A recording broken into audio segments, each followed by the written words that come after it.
ঢাকাই সিনেমার এক সময়ের জনপ্রিয় জুটি নায়ক শাকিল খান ও নায়িকা সুমনা জনা ২০০২ সালে মুক্তিপ্রাপ্ত চলচ্চিত্র হৃদয়ের বাঁশির মাধ্যমে প্রথমবার জুটি বেঁধেছিলেন তারা। ছবিটি তখনকার সময়ের দর্শকদের মধ্যে দারুণ সাড়া ফেলে, আর সেখান থেকেই শুরু হয় দুজনের ঘনিষ্ঠতা। সিনেমার সেটের বাইরে সম্পর্ক গড়ায় জীবনের পথে। খুব দ্রুতই সেই সম্পর্ক পরিণতি পায় বিয়েতে।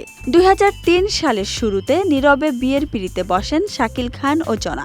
ঢাকাই চলচ্চিত্রে তখন দুজনেই ছিলেন আলোচনার কেন্দ্রবিন্দু, কিন্তু তাদের দাম্পত্য জীবন টেকেনি খুব বেশি দিন। ২০০৩ সালেই ঘটে বিচ্ছেদ।